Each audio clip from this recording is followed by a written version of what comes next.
Sabe quando a gente manda alguma coisa pela internet? Pois é, não existe só um tipo de correio digital. Na verdade, existem protocolos diferentes para necessidades diferentes. E hoje a gente vai focar em um dos mais importantes, e talvez um dos que a gente menos ouve falar, o UDP. Pensa nele como aquele herói anônimo que se importa mais com a velocidade do que com qualquer outra coisa. Então, o que a gente vai ver hoje? Primeiro, vamos entender essa história de UDP ser o cartão postal da internet. Depois, a gente dá uma olhada na anatomia dele, que é bem simples.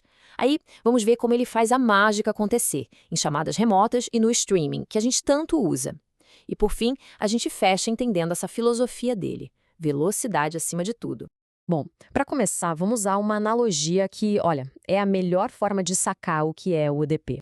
Imagina o seguinte: o UDP é tipo mandar um cartão postal. Você escreve, joga no correio e torce para chegar. É rápido, sem frescura. Agora, o TCP? O TCP é aquela carta registrada. Precisa de assinatura, tem confirmação de entrega, todo um processo para garantir que a mensagem chegue certinha. São, assim, duas filosofias totalmente opostas de entrega de informação. E pode parecer estranho, mas é justamente aí que está a grande força do UDP. O design dele é minimalista de propósito. A função dele é basicamente pegar o pacote e entregar para a aplicação. E só. Ele meio que diz: toma, o pacote é seu, agora se vira. Qualquer coisa extra, tipo checar se chegou tudo certo, fica por conta de quem está usando. Essa simplicidade toda, claro, aparece na estrutura dele. Então vamos dar uma espiada. O que tem dentro de um pacote UDP? Aqui a gente precisa entender um conceito-chave: portas. Pensa assim. O endereço IP é como o endereço da sua casa. Ele leva o pacote até o computador certo. Mas e aí? Dentro do computador tem um monte de programa rodando. A porta é como um número do apartamento. Ela garante que o pacote vá para o programa certo, seja para o seu jogo, para a chamada de vídeo ou qualquer outra coisa. E olha só como o cabeçalho do DP é minúsculo. São basicamente 4 campos. O que importa mesmo são as portas, de onde veio e para onde vai. O resto é só para dizer o tamanho do pacote e, se quiser, uma checagem de erros que nem é obrigatória. É simples desse jeito. E essa simplicidade toda não é uma fraqueza, muito pelo contrário. Ela é a base para coisas muito poderosas. A primeira que a gente vai ver é a tal da chamada de procedimento remoto, ou RPC. A pergunta aqui é central para a computação em rede, né?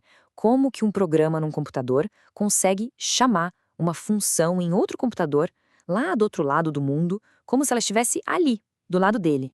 A resposta é o RPC. Ele cria uma espécie de ilusão para o programador. Ele esconde toda a parte chata, sabe? Empacotar os dados, mandar pela rede, esperar a resposta, tudo isso fica escondido. E o DP é perfeito para esse truque, porque ele é o quê? Rápido e direto. Funciona mais ou menos assim, em 5 passos. A peça-chave são os stubs. Pensa neles como representantes. O stub do cliente pega a chamada, empacota tudo bonitinho e manda. Lá no outro lado, o stub do servidor recebe, desempacota e chama a função de verdade. Para o programa que começou tudo, parece que nada saiu do lugar, que tudo aconteceu ali mesmo, localmente. E um exemplo que a gente usa literalmente o tempo todo, o DNS.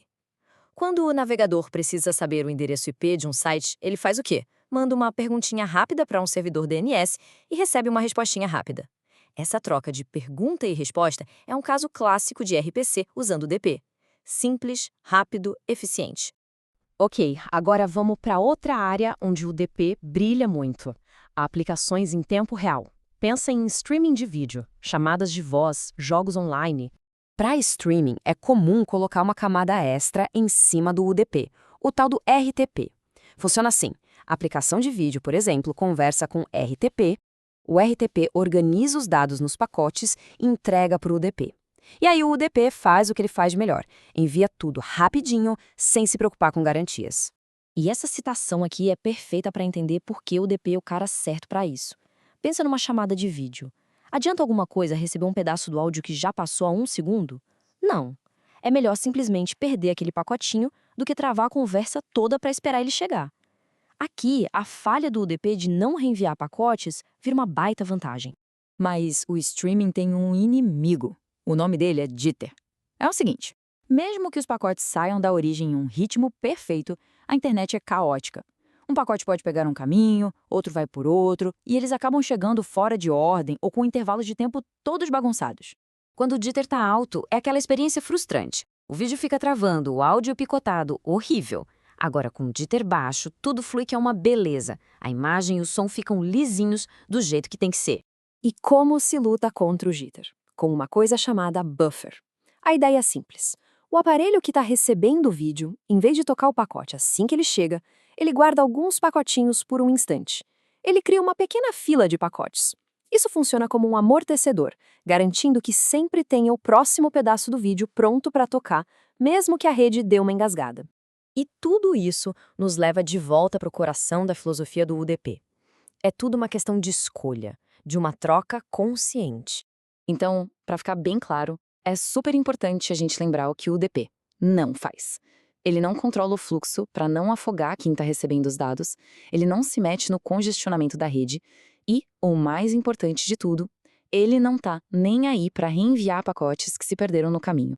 E mais uma vez, isso não é um bug, é uma feature, é a característica principal dele. Ao abrir mão de tudo isso, o UDP dá o controle total para a aplicação. Para um jogo online, uma ligação de voz, um streaming ao vivo, onde cada milissegundo conta mais do que ter cada pedacinho de dado perfeito, essa liberdade é tudo que eles precisam. No fim das contas, fica uma pergunta fundamental de engenharia, né? O UDP prova pra gente que, em muitos casos, no nosso mundo digital, ter algo bom o suficiente agora é muito, mas muito melhor do que ter algo perfeito, só que tarde demais. Uma reflexão interessante sobre as escolhas e trocas que a gente faz em tecnologia o tempo todo.